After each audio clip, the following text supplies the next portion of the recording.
भारत और अमेरिका के बीच हुए एक नए मिलिट्री एग्रीमेंट को लेकर इस्लामाबाद और बीजिंग में काफी बातें हो रही हैं। 2 दिन पहले ही राष्ट्रीय सुरक्षा सलाहकार अजीत डोवल ने कहा था कि हम युद्ध जरूर करेंगे, लेकिन जगह और वक्त का फैसला भी हम ही करेंगे। आज 2+2 डायलॉग में यह तय हुआ है कि भारत और अमेरिका किसी तीसरे देश को लेकर कैसे मिलकर काम कर सकते हैं। इशारा साफ है, यह तीसरा देश अफगानिस्तान भी हो सकता है, पाकिस्तान भी और चीन भी।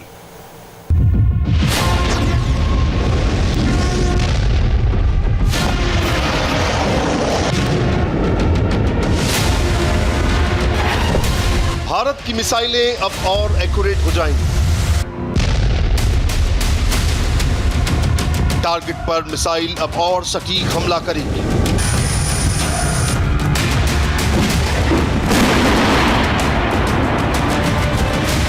इस टारगेट को देखिए और फिर इस मिसाइल को देखिए।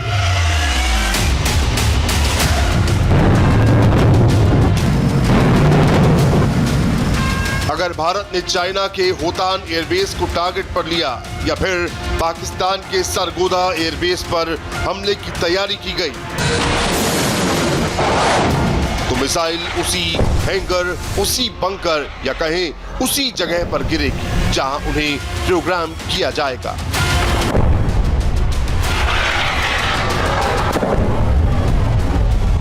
इसकी वजह है भारत और अमेरिका के बीच हुआ एक ऐसा एग्रीमेंट जिससे लंबी दूरी की मिसाइल पिन पॉइंट एक्यूरेसी के साथ अपने टारगेट को हिट करेगी। इस करार का नाम है बेका, यानी basic exchange and cooperation agreement for geospatial cooperation. Our military to military cooperation is progressing. Bharat और अमेरिका का सैन्य सहयोग आगे बढ़ रहा है। हमने 2 दिन की बैठक में इस पर भी बात की कि हम अपने पड़ोस में किसी तीसरे देश में किस तरह मिलकर काम कर सकते हैं, Including our neighborhood and beyond. India और अमेरिका की स्ट्रेटेजिक पार्टनरशिप का नया चैप्टर शुरू हो गया है। भारत और अमेरिका के बीच 2+2 डायलॉग के तहत वहां के विदेश मंत्री और रक्षा मंत्री भारत आए। प्रधानमंत्री नरेंद्र मोदी से मिले, मुलाकात लंबी चली और फिर दोनों देशों के बीच हुआ नया करार अब चीन के साथ पाकिस्तान के लिए भी बहुत बड़ा चैलेंज बन गया है। भारत और अमेरिका के दरमियान 2+2 डायलॉग का आगाज हो गया है। अमेरिकी सेक्रेटरी खारजा माइक पॉम्पेओ, सेक्रेटरी दिफा मार्क एस्पर, भारतीय खारजा अमूर के वजीर एस जयशंकर और वजीर दिफा राजनाथ सिंह मुज़ाकरात में वफ्द के हमरा शरीक हैं। 2+2 सतह के मुज़ाकरात से कबल अमेरिकी सेक्रेटरी खारजा ने अपने भारतीय हममनसब से अलहदा मुलाकात की, जिसमें एशिया में इस्तेहकाम और सलामती, आलमी सूरत हाल, असरी चैलेंजेस समेत मुख्तलिफ उमूर पर तबादला ख्याल किया गया। दोनों रहनुमाओं के दरमियान भारत चीन सरहदी तनाज़े पर भी बात हुई। अमेरिकी सेक्रेटरी खारजा ने एस जयशंकर को अफगानिस्तान की सूरत हाल और अमन अमल से मुताल्लिक अमरीकी हिकमत अमली से भी आगाह किया। बेका क्या है, इसे बहुत ही आसान शब्दों में समझिए। इस समझौते के तहत भारत और अमेरिका एक दूसरे की मिलिट्री सैटेलाइट डाटा साझा कर पाएंगे, यानी मिसाइल के टारगेट डेजिग्नेट यानी लक्ष्य की लोकेशन की बारीक से बारीक जानकारी एक दूसरे को देंगे।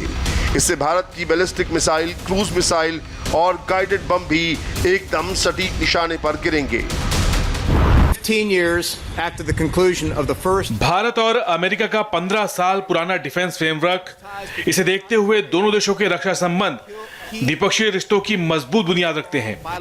हम इंडो पैसिफिक क्षेत्र में विशेष तौर पर चीन को देखते हुए और वहां अस्थिरता वाली गतिविधियों को लेकर हम दोनों देश कंधे से कंधा मिलाकर खड़े हुए हैं। particularly in light of increasing aggression and destabilizing activities by China. ऐसा नहीं है कि भारत के पास की क्षमता अभी मौजूद नहीं है, लेकिन अमेरिका के मिलिट्री ग्रेड डाटा साझा होने के बाद निशाने पर वार और सटीक हो पाएगा। बेका बेहद ही खास समझौता है जो अमेरिका अपने करीबी देशों के साथ ही करता है। हमारे बीच दुनिया के बड़े मुद्दे जैसे डिजास्टर मैनेजमेंट, समुद्री सुरक्षा और आतंकवाद को लेकर बात हुई है। हिंद महासागर के साथ प्रशांत महासागर में सुरक्षा को लेकर हमने काफी देर बात की। दोनों देशों ने इस क्षेत्र में शांति और स्थिरता बनाए रखने के लिए काफी जोर दिया है।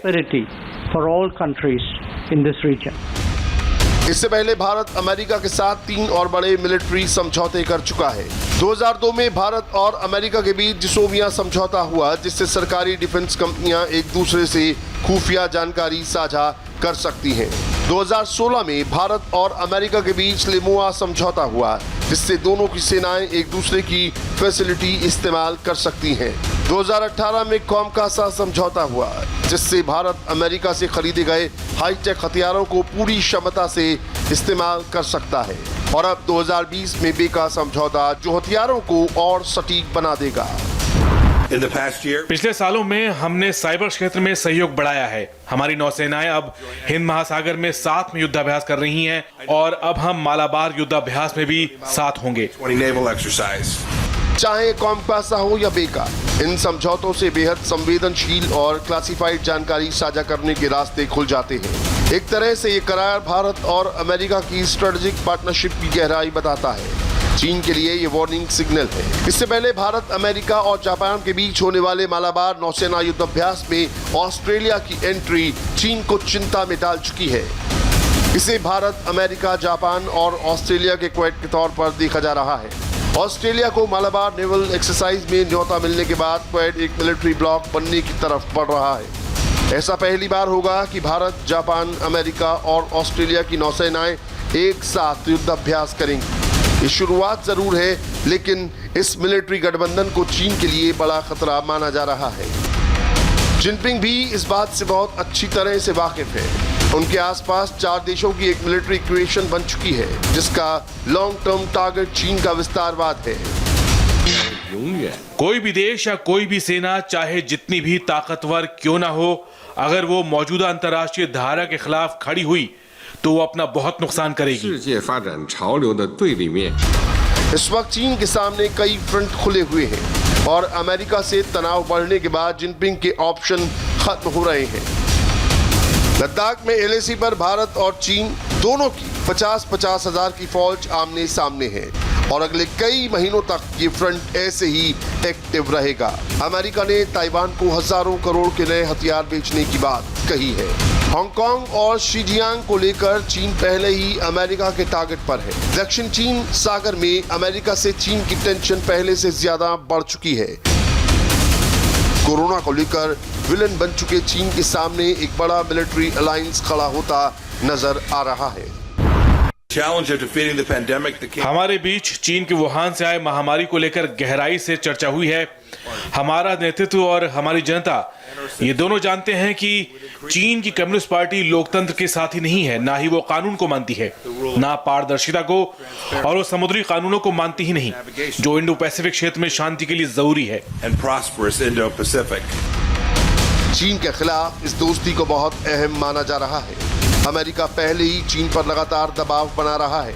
दक्षिण चीन सागर से लेकर हिंद महासागर तक अमेरिका आने वाले वक्त में और सक्रिय होगा। लिहाजा भारत अमेरिका के नए सामरिक समझौतों के साथ चीन के बुरे दिन शुरू हो चुके हैं। रुक रहे हैं एक छोटे से ब्रेक के लिए, लौटते हैं इस वक्त की हेडलाइंस के साथ।